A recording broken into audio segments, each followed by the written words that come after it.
آنے والے نئے انتخابات کے حوالے سے کیا کہنا چاہیں گے؟ بنیادی بات یہ ہے کہ اس کو رخصت اسمبلی کے اندر سے عدم اعتماد کی بنیاد پہ کیا ہے۔ سیلاب کی وجہ سے جو تباہ کاریاں ہوئی، سب لوگ بے گھر ہو گئے تھے اس علاقے میں، نہر ساری ٹوٹ پھوٹ کا شکار ہو گئی۔ ہماری کوشش پہلے دن سے تھی اور آج الحمدللہ اس میں ایک پورشن تو مکمل ہو گیا اور دوسرے پورشن کا افتتاح آج ہم نے کر لیا۔ چشمہ سے لے کر رمک تک ہم اس پانی کی سپلائی زمینداروں کو مہیا کریں۔ صورتحال پنجاب کی اس وقت بنی ہوئی ہے، کہتے ہیں کہ آنے والے جو انتخابات ہیں ہمیں اس پہ اعتراضات ہیں۔ ایک آئینی طریقہ کار سے ہوا ہے، انہوں نے اس کا انتخاب کر لیا ہے۔ اب اس پہ اعتراض کرنا کہ وہ شخصیت ٹھیک نہیں ہے، مجھے تو حیرانی ہوئی کہ عمران خان نے وہ سارا کریڈٹ اس کو دیا کہ اس کی حکومت کو چلتا کرنے میں اس کا ایک بنیادی رول ہے۔ فواد چودھری کی جس طرح کی گرفتاری ہوئی ہے، یہ سر ریڈ لائن کراس کی گئی ہے یا اشارہ کسی اور کی طرف بھی تھا؟ اس بات پہ ہم بلیو نہیں کرتے کہ سیاسی لوگوں کو گرفتار کیا جائے۔ جنہوں نے آئین کے تحت حلف بھی اٹھائے ہوئے ہیں ان کو یہ چاہیے کہ وہ اپنے الفاظ کے حوالے سے ضرور سوچیں کہ ہم یہ پاکستان کے حق میں بتا رہے ہیں یا پاکستان کے خلاف بات کر رہے ہیں۔ ہم نہیں چاہتے کہ لوگوں کی گرفتاری ہو۔ امین برادران کے ساتھ کوئی سیٹنگ کی بات کی جا رہی ہے، کوئی تصویر بھی وائرل ہوئی ہے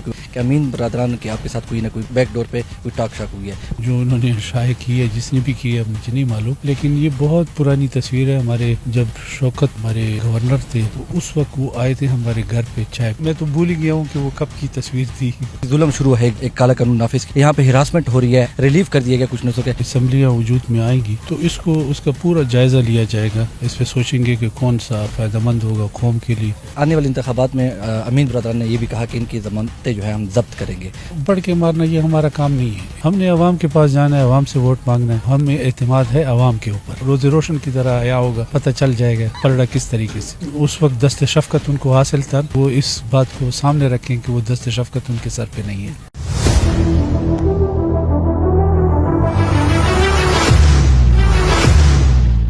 السلام علیکم ناظرین، میں ہوں آپ کا میزبان عادل وقار۔ اس وقت میں موجود ہوں مین CRBC کنال جو ہے ڈھکنا کے ہیڈ کے اوپر موجود ہوں۔ آج جو ہے اپوزیشن لیڈر جو ہے مولانا لطف الرحمان صاحب وہ آئیں گے یہاں پہ، دو قسم کے جو پیکج ہیں آج ان کا افتتاح کریں گے، پیکج نمبر 3 اور 4۔ اس کی اگر ڈیٹیل تھوڑی سی میں بتا دوں کہ حال ہی میں جو سیلابی صورتحال میں سے جو تباہی ہوئی تھی اس نہر کی وجہ سے، جس طریقے سے ایک فتح کا جو شہر تھا وہ مکمل تباہ ہوا تھا، کچھ ہی فاصلے پہ وہ موجود ہے۔ آپ کو ڈرون مناظر بھی ہم دکھائیں گے۔ پیکج کے حوالے سے اگر بات کریں، پیکج نمبر 3 جو ہے ٹانک ہیڈ سے لے کر ڈھکنا ہیڈ تک جو یہ شامل ہے اس میں، جبکہ پیکج نمبر جو 4 ہے وہ ڈھکنا ہیڈ سے لے کر جمعہ کا جو ہیڈ ہے وہاں تک جو ہے نا یہ آج کی افتتاح میں یہ پیکج شامل ہے۔ اس کا کام کس طریقے سے کیا جائے گا، کتنا جو ہے اس کی لاگت آئے گی، ٹائم فریم کیا ہوگا، یہ اپوزیشن لیڈر لطف الرحمان صاحب سے گفتگو کریں گے، کچھ سیاسی گفتگو بھی کریں گے، مقامی سطح کے اوپر بھی، اور ہاں جو نیشنل سطح پہ جو صورتحال چل رہی ہے اس وقت ملک کی، اس پہ بھی گفتگو کریں گے۔ آج وہ ہمارے ساتھ موجود ہوں گے، کچھ ہی دیر میں وہ افتتاح بھی کرنے والے ہیں۔ آپ کو اس کی مناظر بھی دکھائیں گے اور ڈرون مناظر بھی آپ کو دکھائیں گے جو حال ہی سیلاب اس صورتحال میں اس نہر کی وجہ سے جو ڈیمیجز ہوئے تھے علاقے، وہ بھی آپ کو صورتحال دکھائیں گے۔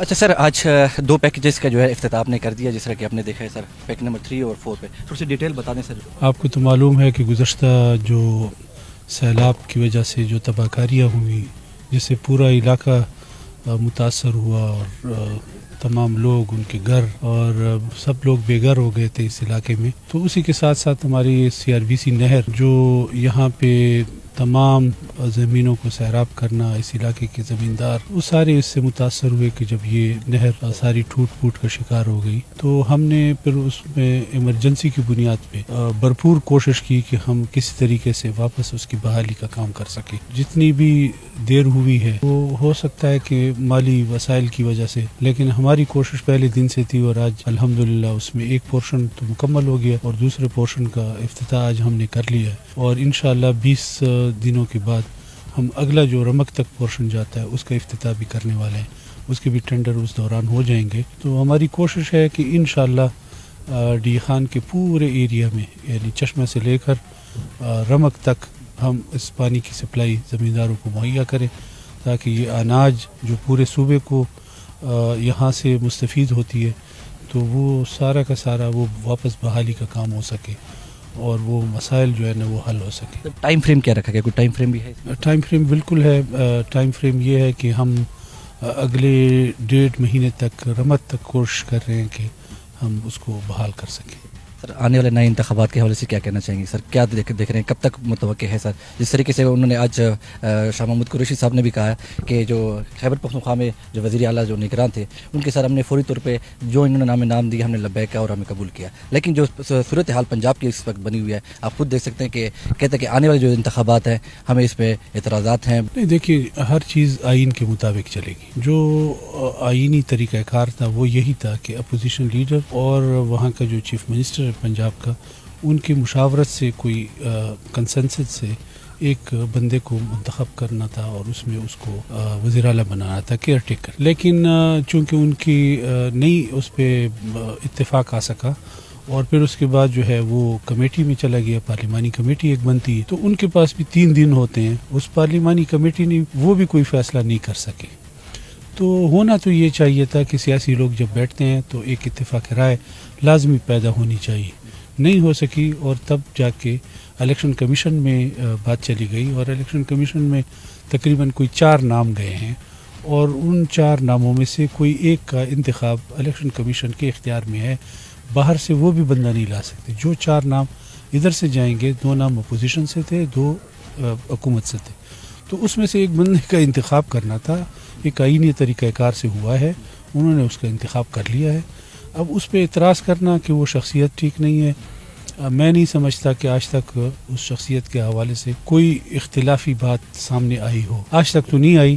ابھی جو کل عمران نے فرمایا ہے اس سے لوگوں کو شاید اس کے نام کا پتہ چلا ہو یا اس کی ذات کے حوالے سے کوئی اختلافات کا کوئی اندازہ ہوا ہو. تو اس سے پہلے تو ایسی کوئی بات نہیں تھی.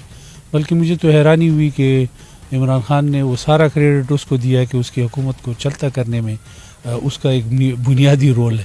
حالانکہ وہ اگر اس کو سمجھنے کی کوشش کرے تو اس کا یہ جو کردار رہا اپنی حکومت کا، اس کی بنیاد پہ عدم اعتماد کی ایک تحریک جو ہے وہ سامنے آئی ہے اور ایک آئینی طریقے سے اس کو اس حکومت سے علیحدہ کیا ہے. تو یہ پہلی دفعہ ہوا ہے کہ کوئی آئینی طریقے سے حکومت کو چلتا گیا ہے. تو یہ تو اسمبلی کی بات تھی، چاہے وہ اس کو بیرونی سازش قرار دے، جو بھی قرار دے، لیکن بنیادی بات یہ ہے کہ اس کو رخصت اسمبلی کے اندر سے عدم اعتماد کی بنیاد پہ کیا ہے. سر آج فواد چودھری کی جس طرح کی گرفتاری ہوئی ہے، یہ سر ریڈ لائن کراس کی گئی ہے یا اشارہ کسی اور کی طرف بھی تھا؟ عمران خان کی گرفتاری بھی رات گئے تک متوقع تھی کہ کہا یہ جا رہا تھا کہ خان صاحب کو بھی شاید زمان پار سے گرفتار کیا جا سکے. اب بھی کارکن موجود ہے. فواد چودھری کی جو جس طریقے سے گرفتاری ہو چکی ہے وہ تو آج گئی ہے.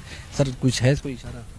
دیکھیے، اس بات پہ ہم بلیو نہیں کرتے کہ سیاسی لوگوں کو گرفتار کیا جائے، لیکن بنیادی بات یہ ہے کہ ہر کسی کو پاکستان کے ساتھ ایک آئین کے تحت ایک حلف ہوتا ہے، حلف برداری ہوتی ہے. تو یہ وہ لوگ ہیں کہ جنہوں نے آئین کے تحت حلف بھی اٹھائے ہوئے ہیں.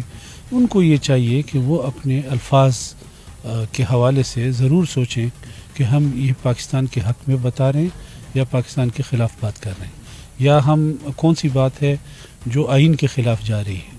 ان کے تو اقدامات بھی آئین کے خلاف جا رہے ہیں. آپ اس کے پچھلے پورے وہ جو سوال آپ نے پہلے نگران حکومت کے حوالے سے کیا، وہ بھی ایک آئینی طریقہ کار سے اور اسی پہ ان کو اختلاف ہے. اور حکومت ان کی آئینی طریقے سے گئی ہے، اسی پہ ان کو اختلاف ہے. اور غیر آئینی اقدامات اسمبلی کے جب ان کے حکومت کو چلتا کیا جا رہا تھا اس وقت بھی انہوں نے غیر آئینی اقدامات کی.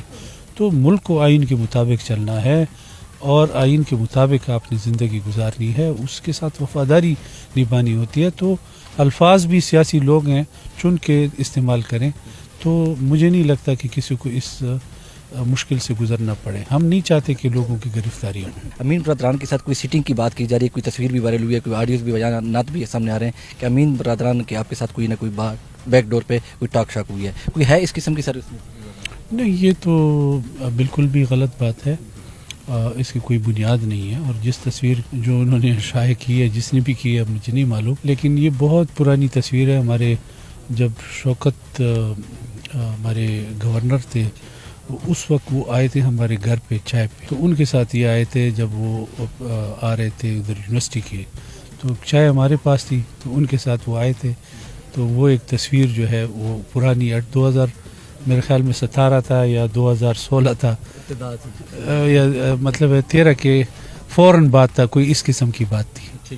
تو میں تو بھول ہی گیا ہوں کہ وہ کب کی تصویر تھی.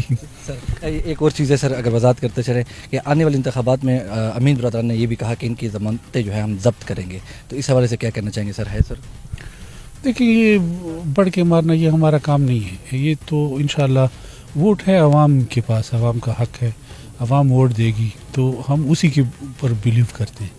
ہم نے عوام کے پاس جانا ہے، عوام سے ووٹ مانگنا ہے، تو ہمیں اعتماد ہے عوام کے اوپر.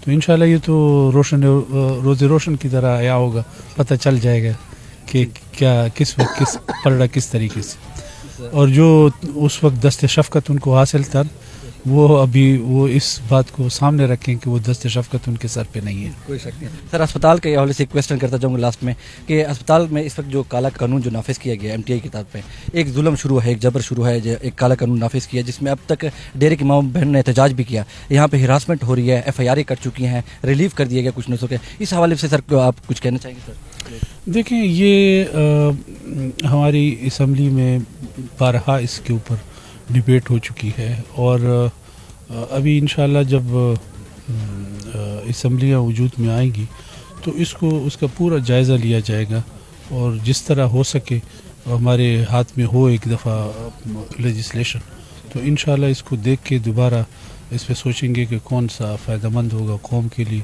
تو اس طریقے سے انشاءاللہ اس کو دیکھیں گے. Thank you so much sir. Thank you so much.